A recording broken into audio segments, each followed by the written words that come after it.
আজিকরের এই ভয়াবহ বিপর্যয়ের পর গতকালই আপনারা জানেন যে ফরেনসিক বিশেষজ্ঞদের দল আজিকর হাসপাতালে যান, ঘটনাস্থল তারা খতিয়ে দেখেন এবং প্রাথমিকভাবে তারা যেটা মনে করছেন, যেমন যান্ত্রিক ত্রুটির কথা তারা বলছেন, একই সঙ্গে মনে করছেন যে হিউম্যান এরর, অর্থাৎ লিফটম্যান যদি সেই সময় থাকতো তাহলে হয়তো এই বিপর্যয় এড়ানো যেত। তবে এখনো বিপজ্জনকভাবে ছতলায় আটকে রয়েছে দুর্ঘটনাগ্রস্ত ওই লিফটটি। সুকান্ত মুখোপাধ্যায় প্রতিনিধি রয়েছেন আমাদের সঙ্গে টেলিফোন লাইনে। সুকান্ত, ইতিমধ্যেই ফরেনসিক বিশেষজ্ঞরা তারা ঘটনাস্থলে গিয়েছেন, পরিস্থিতি খতিয়ে দেখেছেন।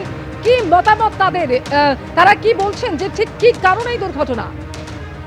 দেখো, গতকালকে প্রায় 1.5 ঘন্টা ফরেন্সিক এক্সপার্টরা এই ট্রমা কেয়ার বিল্ডিং এ গিয়েছিলেন এবং এই লিফট নম্বর 2, অর্থাৎ যেটি দুর্ঘটনাগ্রস্ত লিফট, সেটিকে তারা খতিয়ে দেখেন এবং সেখান থেকে দুটো তথ্য এখনো পর্যন্ত সামনে এসে। এক, যে এই লিফটটিতে কিন্তু বিদ্যুৎ সরবরাহ সঠিকভাবে হয়নি এবং যে কারণে বারবার সেদিকে দুর্ঘটনার পরে তার স্ত্রী গতকাল যে দাবি করেছেন বা অন্যান্যরা দাবি করেছেন যে লিফটটি দুবার ঝাঁকুনি দেওয়ার পরে সোজা বেসমেন্টে নেমে যায় এবং বেসমেন্ট থেকে যখন গ্রাউন্ড ফ্লোরের দিকে যায় তখনই কিন্তু কার্যত সেই মর্মান্তিক মৃত্যু হয়েছিল অরূপ বন্দ্যোপাধ্যায়।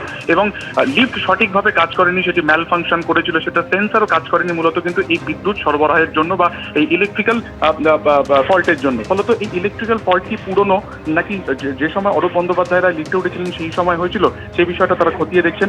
আগামীকাল ফের এই লিফট প্রস্তুতকারক যে সংস্থা রয়েছে সেখানকার ইঞ্জিনিয়ারদেরকে যেমন ডাকা হয়েছে, তাদের উপস্থিতিতে লিফটটিকে চালু করার চেষ্টা হবে। দ্বিতীয়ত হচ্ছে পিডব্লিউডির ইলেকট্রিক্যাল ডিপার্টমেন্ট, যাদের আন্ডারে এই লিফটগুলো মূলত ফাংশন হয় বা তারা মেনটেনেন্স করে, তাদের উপস্থিতিতে কিন্তু এই লিফটটিকে মূলত চালু করা হবে।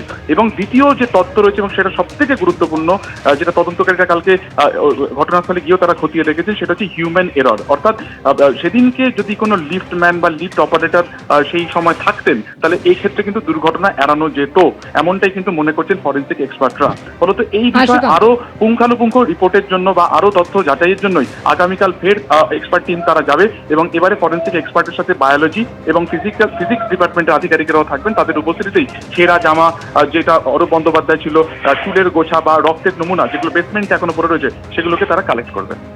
ধন্যবাদ Sukanta.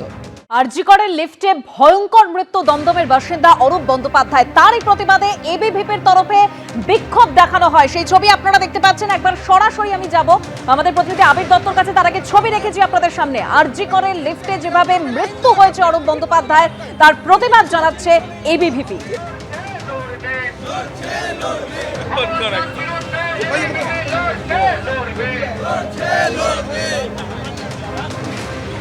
We want justice slogan দিয়ে বিক্ষোভ দেখানো হচ্ছে এবিভিপির তরফে। আমি একবার সরাসরি চলে যাব, আমাদের প্রতিনিধি আবির দত্ত আমাদের সঙ্গে রয়েছেন। আবির, দেখো, আমরা হাসপাতাল চত্বরের সামনে রয়েছি। একবার ছবিটা দেখাতে বলবো আমার ক্যামেরা পার্সনকে, এবং এই যে ছবিটা দেখাতে বলছি একবার, যে এখানে যারা রয়েছেন বিক্ষোভকারীরা তারাও এখানে রয়েছেন এবং দফায় দফায় উত্তেজনার একটা পরিস্থিতি তৈরি হয় এবং এখানে উই ওয়ান্ট জাস্টিস স্লোগান সামনে রেখে যে ঘটনা ঘটেছে আরজি করে, সেই ঘটনার প্রতিবাদ কিন্তু শুরু করা হয়েছে। ইতিমধ্যে আমরা দেখছি যে যারা এখানে রয়েছেন তারা এখনো পর্যন্ত হাসপাতালে কিন্তু এখানে অবস্থান করছেন। এবং কি বলবেন আপনারা, যে কি হলো, মানে আপনারা এখনো এখানে দাঁড়িয়ে রয়েছেন? দেখুন, বর্তমানে পুলিশ প্রশাসনের যে ভূমিকা, সেই ভূমিকা নিয়ে সত্যি প্রশ্ন উঠে। আমরা চেয়েছিলাম যে যাই একটা ডেপুটেশন দেবো, কিন্তু পুলিশ প্রশাসন আমাদের সাথে কোনোভাবে সহযোগিতা দেখায়। আপনাদের হয়ে গেছে বিক্ষোভ? আমাদের বিক্ষোভ এখনও চলছে, ঠিক আছে না? আমরা যতক্ষণ পর্যন্ত আমাদের ভিতরে ঢুকতে দেবে না ততক্ষণ পর্যন্ত আমরা এখানে থাকছি। এবং মমতা বন্দ্যোপাধ্যায়ের নেতৃত্বে যে মেডিকেল কলেজগুলো ঘটনা ঘটছে সেটা সত্যি নিন্দনীয়। এটা দিয়ে আমরা আজকে আন্দোলন করেছিলাম। দুদিন আগে প্রশাসন যদি এত তৎপর থাকতো তাহলে হয়তো আজকে ওই ব্যক্তির মৃত্যুবরণ করতে হতো। এখন কতক্ষণ আপনারা এখানে অবস্থান করবেন? যতক্ষণ না এই বিষয়ের তদন্ত হচ্ছে এবং যারা যারা দোষী তাদের সাসপেনশন হচ্ছে, আমরা ততক্ষণ অবধি আন্দোলন করব। আজকের দিনে এই এটা তো হাসপাতালের গেট। হাসপাতালের গেট হয়েছে তো কি হয়েছে? আমরা তো হাসপাতালের গেট ছেড়ে দাঁড়িয়ে আছি। যদি আমরা একটা দায়িত্ববান ছাত্র সংগঠন, আমরা গেট ছেড়েই দাঁড়াই। আমরা তৃণমূল ছাত্র পরিষদ তার ডিএসআর মতন না যে গেটের মধ্যে ভেতরেতে গিয়ে ঝামেলা করব। আমরা তাই জন্য কম সংখ্যাতেই এসেছি, কিন্তু বুঝিয়ে দিতে যায় মমতা ব্যানার্জিকে যে মমতা ব্যানার্জির যে সরকার আর যে কেয়ারটেকিং গভর্নমেন্টে পরিণত হয়েছে, এই কেয়ারটেকিং গভর্নমেন্ট কেয়ারটেকিংই থাকবে এবং মমতা ব্যানার্জি এক্স সিএম হবেন। তার কারণ হচ্ছে মমতা ব্যানার্জি অ্যাজ এ স্বাস্থ্যমন্ত্রী ফেল আর অ্যাজ এ পুলিশ মন্ত্রী ফেল। আমরা দেখছি যে এখানে এবিভিপির তরফ থেকে দফায় দফায় এখানে বিক্ষোভ দেখানো হয়। কখনো রাস্তায় বসে তারা বিক্ষোভ করেন, কখনো রাস্তায় অবরোধ করে দেন এবং কখনো দেখা যাচ্ছে যে গেটের ভেতরে তারা প্রবেশ করার চেষ্টা করেন। পুলিশের সঙ্গে তাদের এক প্রকার বাকবিতণ্ডা হয় এখনো পর্যন্ত তারা আরজিকর মেডিকেল কলেজ হাসপাতালের যে গেট রয়েছে সেই গেটের সামনেই তারা কিন্তু এখানে অবস্থান করছেন। অবস্থান বিক্ষোভ তারা চালিয়ে যাবেন। এবিভিপির যারা সমর্থকরা রয়েছেন তারা বলছেন তারা একেবারে হাসপাতালের গেট ছেড়ে এই অবস্থান ইতিমধ্যেই চালিয়ে যাচ্ছেন।